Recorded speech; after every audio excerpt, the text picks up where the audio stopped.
it's time that we recognized the seriousness of those issues and not allow terrorism to happen by night and trade by day. Jaishankar साहब हमारे foreign minister ने बोला कि trade in the day and terror in the night not possible. कैसे relation बेहतर हो सकते हैं, कैसे जो से इंडिया पाकिस्तान में दोस्ती हो सकती है। लेकिन अगर पाकिस्तानी हाफिज सईद है तो एक भी नहीं चाहेगा। पाकिस्तान कौन है ये तो बताइए हमें। ये कर्जे जो हैं, ये कर्जों की जिंदगी खत्म ऐसे नहीं होगी। पाकिस्तान के प्राइम मिनिस्टर शहबाज शरीफ साहब ने इंडिया से ट्रेड करने की ख्वाहिश का इजहार किया। और जो क्रॉस बॉर्डर टेररिज्म है that continues from Pakistan side. उन्होंने कहा जब तक किसी बड़ी कंपनी की बोर्ड पे भारतीय नजाद टेक्नोक्रेट नहीं होता उनके स्टॉक नहीं आगे जाते। और आप जानते हैं मैंने श्रीलंका की सदर की बात की और इनका कि ये IMF बनने, ये श्रीलंका बनने जा रहा है पाकिस्तान। मैंने उस वक्त कहा था कि अपॉर्चुनिटी है, बिलखसूस उस वक्त एक आपने देखा होगा कि एक दहशतगर्दी का वाकया हुआ था वहां पे और उस पे यासीन मलिक एक बहुत ही अच्छे देशद्रोही थे जिन्होंने अपने इंटरव्यूज में ये साफ साफ कहा है कि हमें पाकिस्तान बुलाया जाता था और हम भी जाते थे, आंखों पे पट्टियां बांध करके हमें ट्रेनिंग सेंटर्स में लिया जाता था और वहां पर हमें गोली चलानी सिखाई जाती थी। जयशंकर साहब हमारे फॉरेन मिनिस्टर ने बोला कि trade in the day and terror in the night not possible. और उन्होंने सार्क के लिए भी बोला कि सार्क में एक मेंबर जो है वो बहुत ऐसा बिहेव कर रहा है, चारों ओर आतंकवाद फैला रहा है, नाम नहीं लिया लेकिन उन्होंने सार्क के लिए बोला कि एक मेंबर चारों ओर आतंकवाद फैला रहा है, गलत काम कर रहा है तो हम उसको टॉलरेट करने के मूड में नहीं है। जो हमारे फॉरेन मिनिस्टर ने बोला कि trade in the day and terror in the night, इसको हम टॉलरेट करने के मूड में नहीं है। ये बात पाकिस्तान को भी तो समझ में आ रही होगी हो क्या रहा है। तो पाकिस्तान की तरफ से क्या वो ट्रेड करना चाह रहे हैं या वो लोग गड़बड़ कर रहे हैं?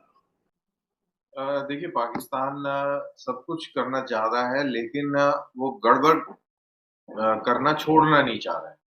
प्रॉब्लम ये है, वो सब कुछ चाहता है, वो चाहता है उसके मुल्क में तरक्की हो, वो चाहता है कि खुशहाली आए, वो सब कुछ चाहता है लेकिन वो एक चीज नहीं चाहता कि वो भारत के खिलाफ आतंकवाद करना छोड़े, क्योंकि भारत के खिलाफ आतंकवाद दरअसल उसके DNA का हिस्सा है।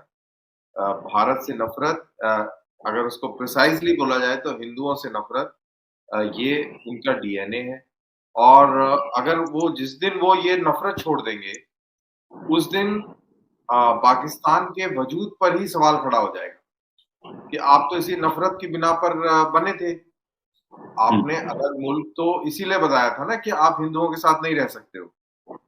आपको एक अलग मुल्क चाहिए जिसमें आप अपनी प्रैक्टिसेस कर सकें और अब आप हिंदुओं के साथ प्रेम कर लेंगे तो फिर आपके ऊपर फिर यही सवाल होगा ना कि यार अगर ऐसा ही था तो फिर आपने इतने हजारों लाखों लोग मरवा दिए, तो वो क्यों मरवाए, वो बेकार, वो गलत था या ये गलत है।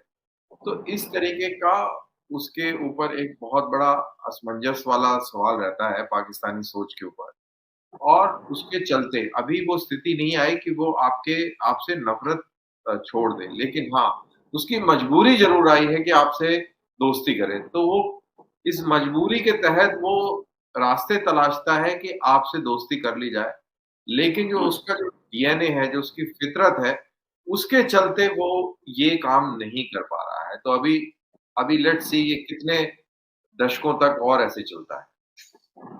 राइट, दशकों तक ऐसे चलेगा। पाकिस्तान की एक खूबी और, पैसा नहीं है, UAE को पोर्ट्स बेचने पड़ रहे हैं, UAE उसके सारे एयरपोर्ट्स मांग रहा है। ऐसी कंगाली की हालत में भी क्या पाकिस्तान कहीं कॉम्प्रोमाइज करने के मूड में नहीं? और इंडिया और अमेरिका को जो जॉइंट स्टेटमेंट था उसमें तो बहुत क्लियर था कि टेररिज्म पाकिस्तान से आता है और ये लश्कर वगैरह पर इसको कंट्रोल लगाना चाहिए, जिस पर उसने आपत्ति भी दर्ज की। क्या इंडिया और अमेरिका दोनों मिल करके इसको दोबारा FATF की लिस्ट में डालने की कोशिश में है सर? देखिए निगरानी तो हमारी जो डाइवर्सिटी है उसका पार्ट है। हमारी जो भारत की टोटल वेल्थ है, जो प्राइवेट वेल्थ है, उसमें 1/4 वेल्थ एक कंपनी के पास है, उसका नाम है टाटा, और वो महोदय पारसी हैं। कोई उनसे नहीं पूछता कि आपका धर्म क्या है और ये तो पारसियों के इतना अमीर कैसे, इसका घर हड़प लो। बंबई का सबसे महंगा घर 175 करोड़ का, वो भाई साहब उनका है, और वो आदमी से कोई नहीं पूछता कि भाई तुम पारसी हो और तुमने, भाई वो अपने आप को इंडियन कहते हैं, बात खत्म। वो पारसी हैं नहीं है क्या है, ये उनका पर्सनल मैटर है भाई। वो इंडियन कहते हैं अपने आप को कि मैं इस धरती, भारत का मतलब भारत की धरती, भारत का मतलब आपका कोई भगवान नहीं है। भारत, भारत धरती का नाम है। तो भारतीय धरती से जुड़ने वाले लोग हैं, अपनी मिट्टी से जुड़ने वाले लोग हैं, और ऊपर वो आकाश में किससे जुड़ रहे हैं वो उनकी मर्जी, हमें उससे मतलब नहीं है। वो अपने जड़ों से जुड़े, जड़ से जुड़ने के बाद पेड़ कहाँ ऊपर कितना जाता है, किससे जुड़ जाता है, पेड़ की मर्जी है भाई, हम उसमें क्यों देखने जाए। तो शोएब जी, हमने आपको बताया, जैसे आपने कहा कि सर अगर आप हमारे यहाँ आकर के हमारी लाइफस्टाइल को अटैक करें, अब हम आपको इसलिए मारे कि आप मुसलमान हैं, तो आप कहेंगे ना इस्लामोफोबिया है, ये तो मुस्लिमों से नफरत करते हैं। तो कोई अगर हमें आपके इसलिए मारे कि हम अपनी जो हमारी जो पूजा पद्धति है वो उसको गलत समझते हैं, तो हम उसको अपना तो नहीं मान सकते शोएब जी ना, आप समझ रहे हैं मेरी बात को। कोई आके हमारी इबादत गाहों को तोड़े और वो कहे कि तुम गलत कर रहे हो, अरे भाई तुमको मानना है तुम गलत कर रहे हो, हमें क्यों बता रहे हो कि हम गलत कर रहे हैं, ठीक है ना। तो हम उसको अपना कैसे मान लेंगे। कौन सा ऐसा इतिहास है जिसमें जो आक्रांता है, जिसने लोगों को मारा है, उसका इतिहास जो है वो मार खाने वालों का इतिहास बना दिया गया हो। भाई हिटलर ने भी जर्मनी को जोड़ा था, थर्ड राइक से जोड़ा, उसने ऑस्ट्रिया मिला लिया था, चेकोस्लोवाकिया मिला लिया था, पोलैंड मिला लिया था। पोलैंड के लोगों से बोलिए कि जर्मन तो तुम तो जर्मन हो, और जर्मनी के लोग हिटलर तुम्हारा बड़ा फेमस है। अगर पोलैंड में जाके आप हिटलर की तारीफ करेंगे तो उनके लोगों को दुख नहीं होगा। तो देखिए, हमने जो कहा हमारी धरती पे आप कोई भी आए, हमने तो कभी नहीं कहा कि आपका इबादत का तरीका गलत है।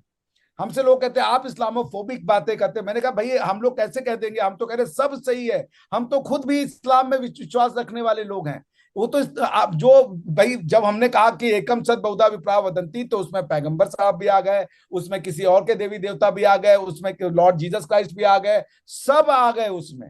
वो तो सामने वाला कहता है कि भाई हमको मान रहे हो बाकी सब बंद कर दो, यहां दिक्कत हो जाती है। हम सबको मानते हैं, हम प्रॉफिट की भी उतनी ही एहतराम करते हैं जितना एहतराम हम अपने प्रभु श्री राम का करते हैं। हमें किसी से कोई गुरेज नहीं है, हम अपनी हिस्ट्री को प्रिजर्व करने वाले लोग हैं। बस हमारी कहानी हमारी मिट्टी की कहानी।